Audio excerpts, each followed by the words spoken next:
Assalamualaikum warahmatullahi wabarakatuh. Bagaimana kabarnya anak-anak?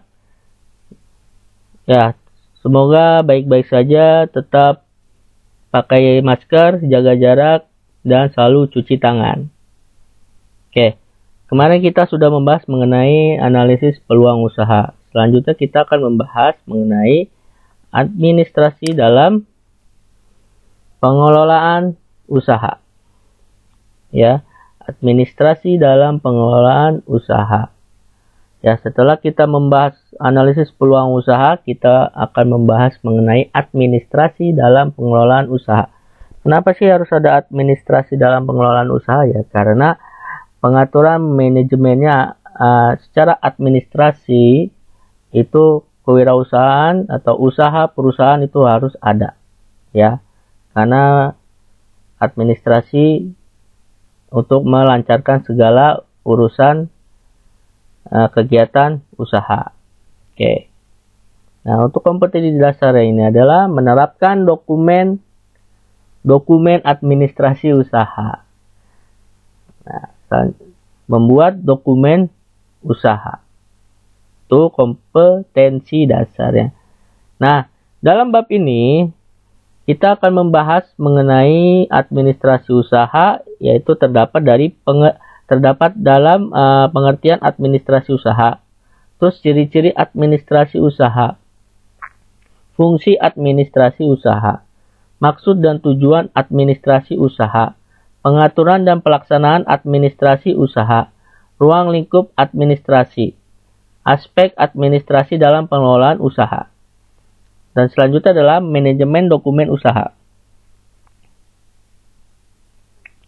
Manajemen dokumen usaha itu terdapat penggolongan dokumen usaha, jenis sistem, penataan dokumen usaha, tata cara pengelolaan dokumen atau surat. Nah, untuk sekarang kita akan membahas mengenai administrasi usaha ya. Oke, yang pertama. Nah, administrasi usaha itu apa sih? Nah, dalam arti sempit, yaitu kegiatan catat mencatat, pembukuan, surat menyurat ya. Itu dalam arti sempit, administrasi usaha. Nah, dalam arti luas, yaitu suatu proses yang pada umumnya terdapat seluruh usaha kelompok negara, sipil, swasta, atau militer, dan berbagai bentuk perkumpulan lainnya. Jadi ada setiap organisasi perkumpulan itu pasti ada administrasi usaha. Seperti kalian OSIS pasti ada yang namanya administrasinya ya, mulai dari pencatatan dan segala macam, surat menyurat ya kan, itu termasuk dalam administrasi usaha. Nah, ciri-ciri administrasi usaha apa aja sih? Nah, pertama, terdapat sekelompok orang ya, pastinya terdapat sekelompok orang.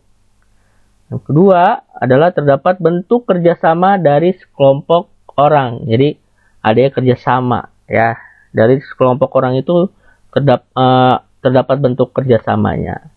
Nah, selanjutnya adalah terdapat tujuan yang akan dicapai.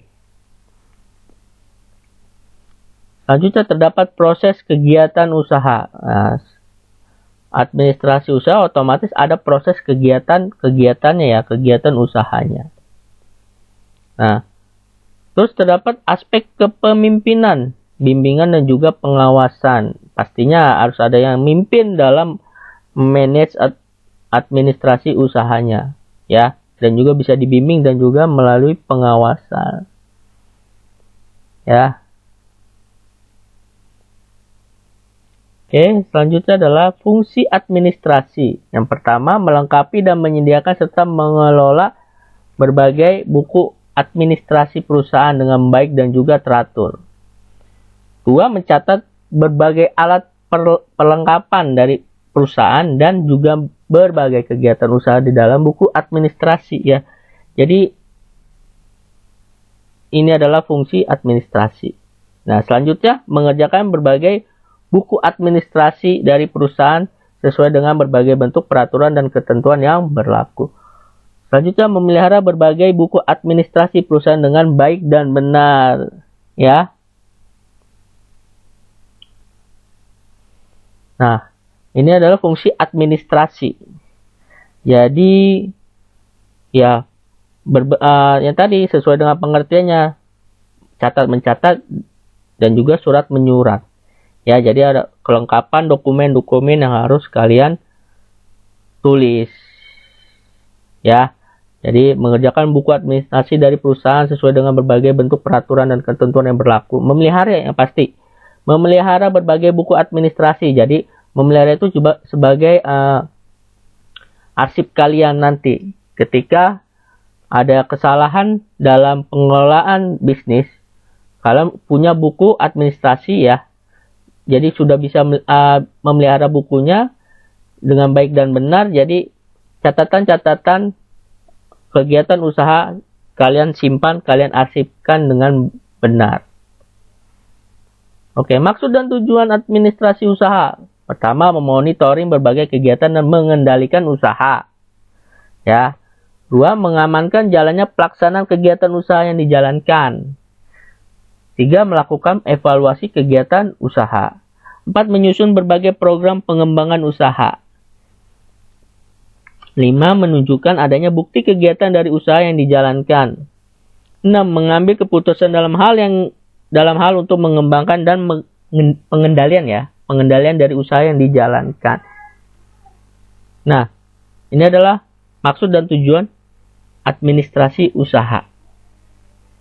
Jadi kalau kalian ditanya tentang mengenai maksud dan tujuan administrasi usaha itu apa sih? Nah, ini memonitoring berbagai kegiatan dan mengendalikan usaha. Ya. Mengamankan jalannya pelaksanaan, evaluasi kegiatan. Nah, ini adalah maksud dan tujuan. Beda dengan fungsi maupun ciri-ciri administrasi. Nah, selanjutnya adalah pengaturan dan pelaksanaan administrasi usaha. Ya. Pertama, jadi pengaturan dan catatan. Nah, dokumen para konsumen atau pelanggan atau pembeli, ya, para pelanggan atau pembeli. Jadi kalian bisa tahu tuh siapa aja pelanggan kamu, ya.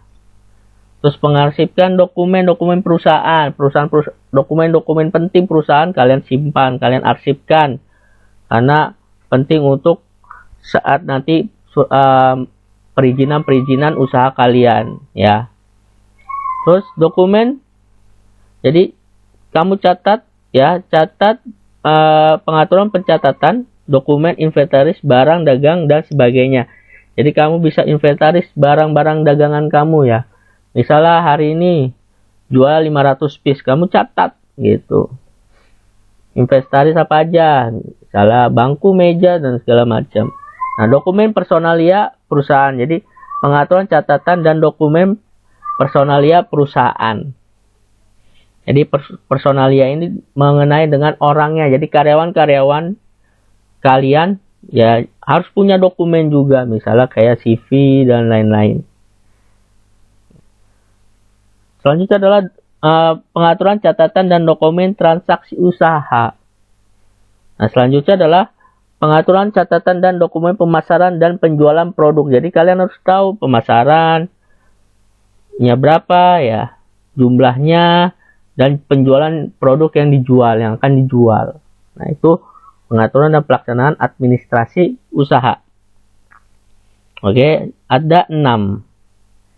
Jadi kalian harus bisa pahami. Nah, ruang lingkup administrasi apa aja sih? Nah, menghimpun. Nah, menghimpun ini adalah suatu bentuk kegiatan untuk mencari dan mengusahakan tersedianya berbagai bentuk keterangan yang tadinya belum ada atau berserakan di mana-mana sehingga siap untuk digunakan, untuk diperlukan. Itu menghimpun. Nah, selanjutnya adalah mencatat. Nah, mencatat itu sesuatu kegiatan yang membutuhkan dengan berbagai alat tulis, keterangan yang diperlukan, sehingga tulisan yang didapat dibaca, dikirim maupun disimpan. Ya. Nah, selanjutnya apa? Mengelola. Nah, mengelola adalah berbagai macam kegiatan yang mengerjakan keterangan-keterangan dengan maksud untuk menyajikan dalam bentuk yang berguna. Selanjutnya mengirim. ya, mengirim suatu kegiatan yang menyimpan dengan berbagai cara atau dan alat ya, dan alat dari suatu pihak ke pihak yang lain. Nah, itu mengirim, misalnya seperti kamu contoh ngirim kalau ke TU itu bikin surat ke bank. Nah, ya, jadi kamu kirim untuk dikirimkan ke bank sana. Selanjutnya adalah menyimpan. Nah, menyimpan kegiatan meletakkan atau menaruh dengan berbagai cara dan alat di tempat tertentu yang aman. Jadi, misalnya secara administrasi, kamu bikin file-file, misalnya penjualan, personalia, ataupun file-file yang tertentu dipilah-pilah ya. Jadi, untuk menyimpannya biar kamu ketika membutuhkan file tersebut, dokumen tersebut, kalian sudah bisa menemukannya. Misalnya tadi file penjualan, file lagi personalia, ya urusannya dengan karyawan dan atau manusianya ya. Nah itu untuk menyimpannya sangat rapi. Atau surat-surat keluar, surat-surat masuk. Nah itu harus menyimpan arsip, harus bisa mengarsipkannya. Itu adalah ruang lingkup administrasi. Semoga sampai sini kalian sudah paham. Nah, kalau kurang paham bisa kita lanjut dengan melalui email ataupun WhatsApp yang sudah saya berikan. Nah, selanjutnya adalah aspek administrasi dalam pengelolaan usaha. Nah, perizinan usaha. Nah, kalau usaha perdagangan, kalian memerlukan surat izin usaha perdagangan yang berasal dari Departemen atau Kementerian Perdagangan.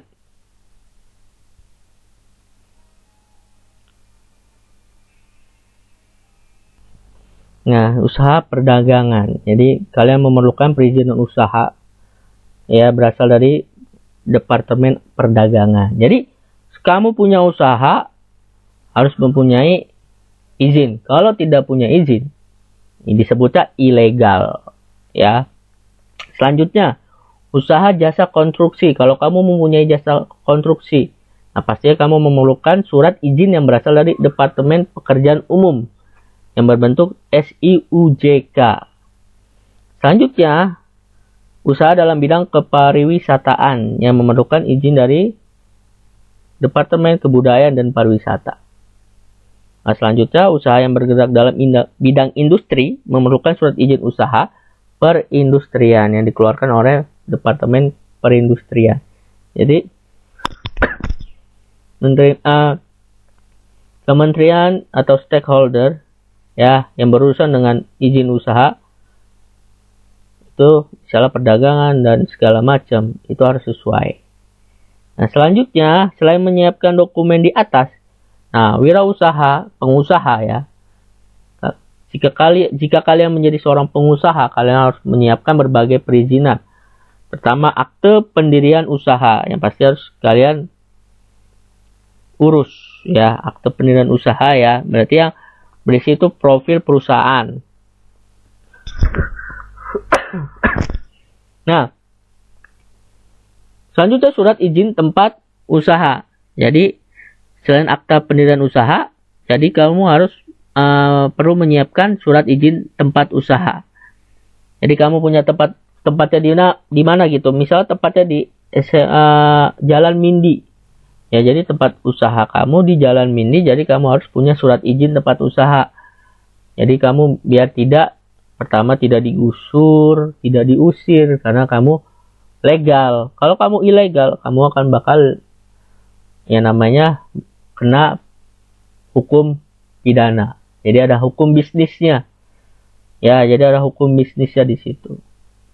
Selanjutnya adalah surat izin usaha perdagangan. Ya, jadi kalau kamu kan memperdagangkan misalnya perdagangan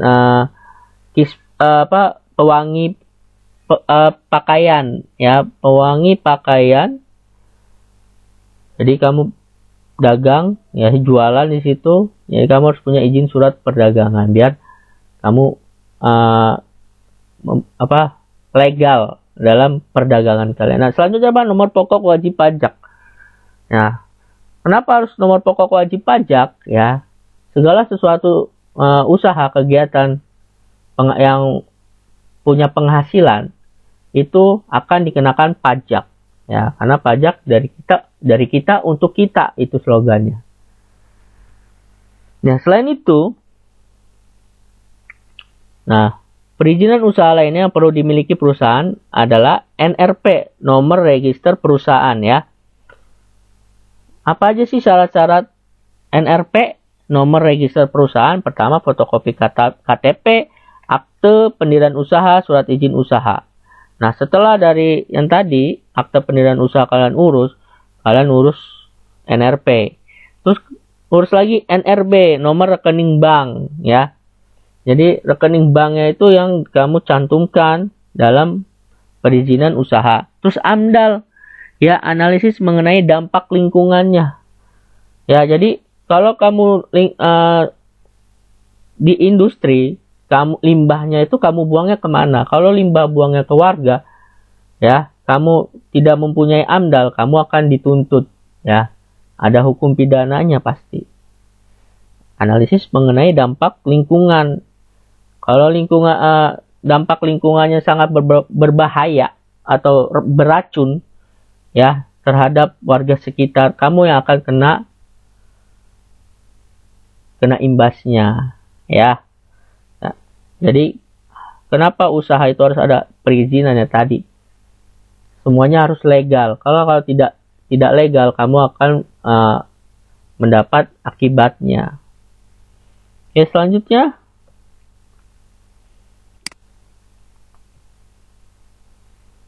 Nah, surat menyurat. Nah, surat menyurat adalah apa aja sih jenis-jenis surat itu, ya kan? Jadi jenis surat yang digunakan dalam kegiatan usaha juga sering disebut, ya, dengan surat niaga. Nah, ada jenis-jenis surat niaga. Pertama, surat perkenalan, surat permintaan penawaran, surat penawaran, surat pesanan, ya, surat pemberitahuan pengiriman barang, surat pengaduan, ya. Kalian bisa cari itu di Google maupun di buku mengenai pengertiannya. Nah, selanjutnya adalah pencatatan transaksi barang atau jasa, ya. Nah, ada dua macam transaksi, yaitu transaksi intern dan transaksi ekstern. Ya, intern itu termasuk kas masuk dan kas keluar. Nah, yang ekstern, yang di luaran, ya, intern itu yang di dalam, kas masuk dan kas keluar. Nah, yang ekstern itu bisa faktur, kwitansi, nota debit, nota kredit, cek. Nah, itu adalah pencatatan transaksi barang atau jasa. Selanjutnya adalah pencatatan transaksi. Nah, transaksi itu mengenai dalam kegiatan wirausaha, ya. Jadi ada tujuan penyusunan laporan keuangan, itu pencatatan transaksi, ya. Terus syarat penyusunan keuangan, jenis-jenis laporan keuangan, itu adalah pencatatan transaksi. Nah, jenis-jenis laporan keuangan apa aja sih? Laporan laba rugi, perubahan modal, neraca, laporan arus kas. Nah, pasti kalian anak akuntansi khususnya, ya. Anak akuntansi khususnya itu tahu arus kas, neraca, laporan laba rugi. Nah, kewirausahaan itu bisa karena sekolah kita BDP dan AKL, ya. Jadi kewirausahaan itu kewirausahaan itu menyangkut semuanya, ya, BDP dan AKL, semuanya dari pemasaran dan juga dalam laporan keuangannya, ya. Nah, selanjutnya adalah pajak yang terakhir. Pajak, ya, merupakan suatu iuran yang berasal dari rakyat yang diserahkan pada kas negara yang didasarkan pada undang-undang dengan tidak mendapatkan timbal balik secara langsung dan ditunjukkan serta digunakan untuk membayar pengeluaran umum. Yang tadi saya bilang bahwa NPWP itu nomor pokok wajib pajak, ya, tadi ada iurannya tersendiri. Jadi kamu harus wajib pajak, walaupun kamu punya usaha, pajak pun tetap jalan. Ya, karena kalau kamu menunggak pajak usaha apalagi, itu dendanya akan lebih kurang seperti itulah, kurang lebih. Ya. Jadi kalau kalian mau mulai berwirausaha, menjadi seorang wirausaha, membuat usaha, memulai usaha, ya. Jadi kalian harus tahu perizinannya, ya. Apalagi untuk pajak. Jadi kalian bisa ke kantor pajak ya, langsung menanyakan bagaimana sistem dalam pajak di dunia usaha. Oke, pajak itu terdapat wajib pajak, subjek pajak dan objek pajak. Ya. Jadi objek pajak apa aja sih? SPT. Selanjutnya adalah objek pajak, SPT, MPWP yang tadi saya bilang, PTKP dan PKP. Ya, itu adalah aspek administrasi dalam pengelolaan usaha. Itu aja. Terima kasih. Mohon maaf kalau ada kesalahan. Tetap jaga jarak, pakai masker, dan selalu cuci tangan. Semoga semuanya sehat-sehat saja. Dan doakan semoga kita bisa masuk kembali dan corona segera hilang dari muka bumi ini. Ya, semoga kita bisa selalu dalam lindungan Allah Subhanahu wa Ta'ala. Ya, jika ada yang belum paham, kalian bisa nanya langsung ke saya ataupun lewat email. Ya, sekian. Assalamualaikum warahmatullahi wabarakatuh.